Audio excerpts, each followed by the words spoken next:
Today, the World Cup is the biggest sporting event on earth. Billions watch it, nations spend fortunes to host it, entire careers are judged by it, but the first World Cup, almost no one wanted to attend.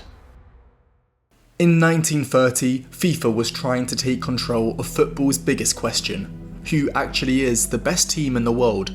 Until then, the closest answer came from the Olympics. Uruguay had won gold in 1924 and 1928, so they were widely seen as the team to beat. But FIFA wanted its own tournament, a world championship just for football, the first World Cup. Today, that sounds like an easy sell. Back then, it wasn't. When FIFA awarded the tournament to Uruguay, many countries simply refused to come, like England, Scotland, Italy and Spain. The competition that would eventually become football's greatest prize was struggling to convince teams to show up. And even if you wanted to go, getting there was a challenge all by itself. You see, Uruguay wasn't just far away.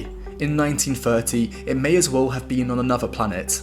There were no commercial flights or team charter planes. If you wanted to play in the World Cup, you had to leave work, climb onto a ship, and disappear across the Atlantic for weeks. And the timing was also terrible.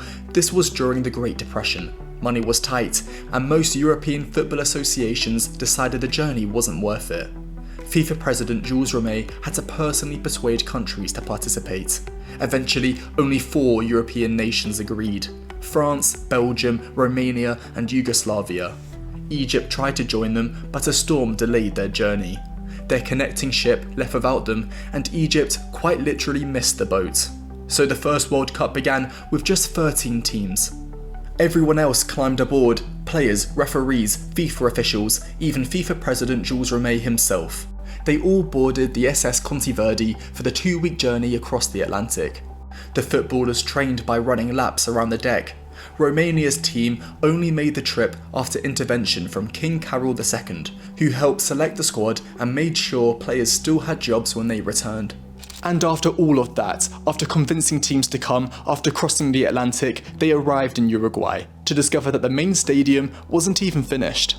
The Estadio Centenario was supposed to be the centerpiece, a 90,000-seat stadium built specifically for the tournament. But heavy rain delayed construction. When the World Cup kicked off, workers were still racing to complete it. Imagine arriving at a modern World Cup and finding the final venue was still a building site. Then the football started. It snowed on opening day, and almost immediately, the referees became part of the story. In France against Argentina, the referee blew for full time 6 minutes early. 6 minutes! French players protested, the mistake was eventually noticed, and the match had to restart. Then came the semi-final between Argentina and the United States. It was brutal. One American suffered a broken leg, another was temporarily blinded after smelling salts were accidentally knocked into his eyes. Several others limped through the match injured. Then a trainer sprinted on with medical supplies. He dropped his bag, a container of chloroform smashed, and the fumes knocked him unconscious. Instead of treating a player, the trainer had to be carried away. By now, you can probably see that the first World Cup wasn't exactly a polished sporting event. But despite everything, it was all building towards one match: Uruguay against Argentina, the final. And this wasn't any old match, it was Uruguay against Argentina, neighbours and fierce rivals. 2 countries separated by a river and a century of pride. Thousands of Argentine fans crossed into Uruguay, some shouting victory or death. Police searched spectators for weapons before they entered the stadium. Guns and knives were confiscated. Argentina's star midfielder, Luis Monti, reportedly received death threats. Then the teams started arguing over the ball. Argentina wanted theirs, Uruguay wanted theirs, so FIFA compromised.